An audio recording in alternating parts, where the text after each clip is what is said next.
It's been 3 years since I switched my career and started working as a financial advisor. And working in finance can be one of the most rewarding careers. So I'm gonna walk you through what a typical day for me looks like, some of the challenges that I have working remote, and then give you some of the tools that I use to overcome some of those challenges. So let's walk through step by step what a typical day looks like for a financial advisor working from home.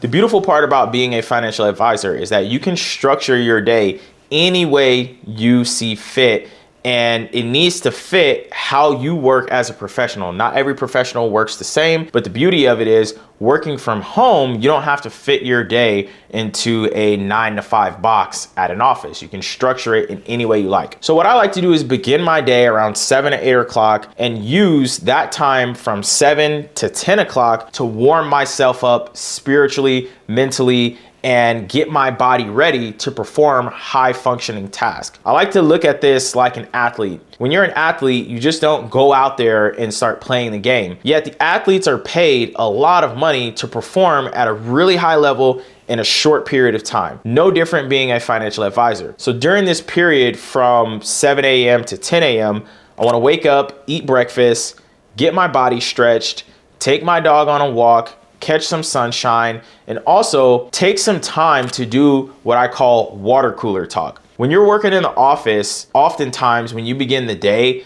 there's people in the break room or getting coffee, and there's just this general water cooler talk from both juniors and seniors in the office. When you're working from home, you miss out on this.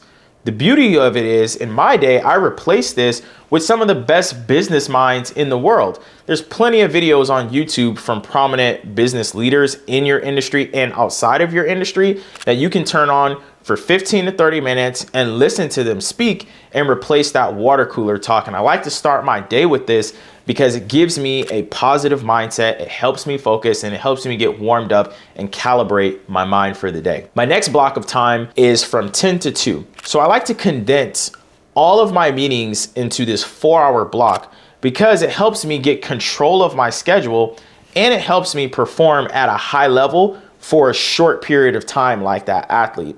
The 10 to 2 block time fits both the East Coast and the West Coast because I'm located on the West Coast where most people want to meet during those times.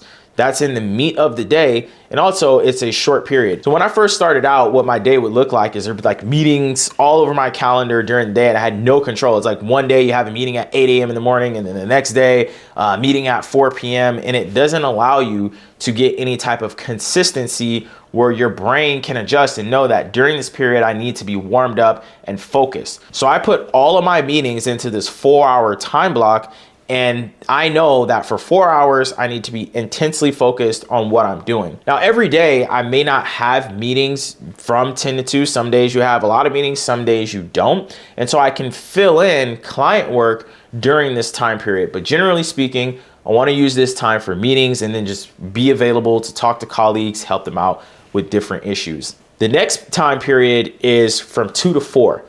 I like to call the 2 to 4 time period the halftime period. This is a time period where I'm going to eat lunch and I'm going to recalibrate my mind and also catch some sunshine. One of the beautiful things about working from home that I love is that you can be as flexible as you want to be, and you also can just get outside, take my dog for another walk, maybe take him to the park, get recalibrated, and also read a book.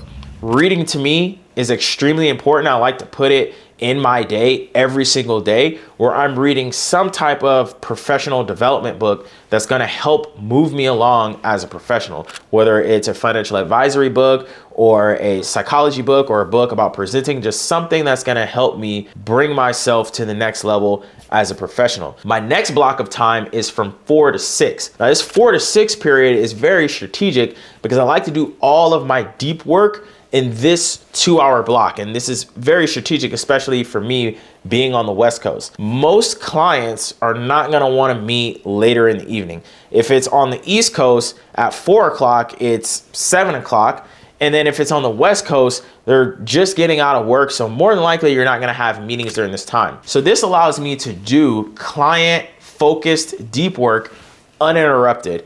Also, many of your colleagues are gonna be off work as well, so they're not gonna be pinging me on Microsoft Teams or anything like that. I can just focus on the work that I need to get done in this 2-hour period. And I found that for me, during this 2 hours, I can get a lot of work done when I'm not distracted. The next block of time that I have is from 6 to 7. This 6 to 7 block is really important because I want to clear out my inbox because I have a 0 inbox policy. Even if it means that I look at the email and just respond to that person and say, hey, I'm gonna get you an answer by tomorrow. I want to make sure that I'm not taking any pending emails into the next day. Now, looking at this schedule, it may seem like, oh man, you have no time for everything. You're working till 7 o'clock, but you've strategically put your day where you get these periods where it's small, intense focus, which is the beauty of working remote. You can be as flexible as you want to be. I know for me, I do my best work later in the evening.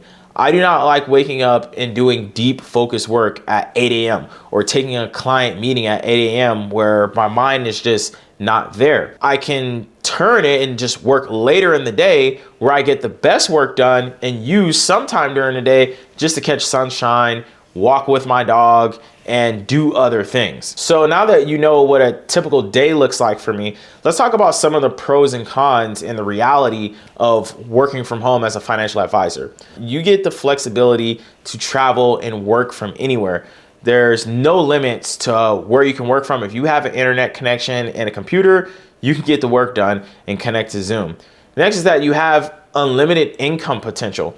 Being a financial advisor is beautiful because there are so many different ways that you can work in this industry. You can work for an established firm. You can take on your own clients. You can work for an investment manager that's running investments. There's so many different opportunities that allow you to have an unlimited income potential while at the same time working remote and outside of the office. It's a beautiful thing. And last, the networking opportunities.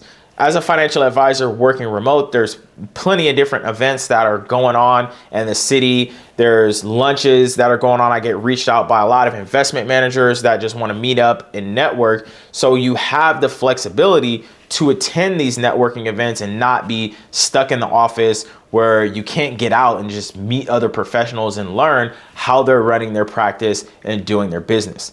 Now let's switch and talk about some of the cons. Working remote, especially as a financial advisor, which is a hard profession as it is, requires a deep learning curve. This is not a job that you're gonna learn overnight or even within 6 months. It requires you to have a lot of different sets of skills that just take time to develop. Another con is that it's very easy for your work life to start bleeding in your professional life. I remember when I first started out, I didn't have systems set up. I would find myself sometimes at like 10 o'clock at night working at the desk. I'm like, what am I doing? It's 10 o'clock at night. So you need to create that separation from work and your personal life. Now, the beauty of it is that if you're going to do this, usually there's some type of intersection of life and purpose in the profession. Because if you're gonna be a good financial advisor, it's just one of those things where you have to like the work, right? Like you have to like working with clients, doing budgets, looking at investments, all those type of things. And so if there is an intersection of work and life, it's not as bad, but you still wanna have some type of separation, or else you can easily find yourself working a lot of hours and feeling like you have no control over your life. The third con is that it takes time to create systems. The reality of working from home is that you need to create systems that make you more efficient so that you can benefit from working from home. If you're not a person that has a lot of structure, it's really easy to end up working more hours because you don't have any type of mentorship and guidance around you, making sure that you're doing the necessary things during the day. These systems take time to create. But I'm gonna give you some of the systems that I use and some of the tools that have helped me be successful working from home as a financial advisor.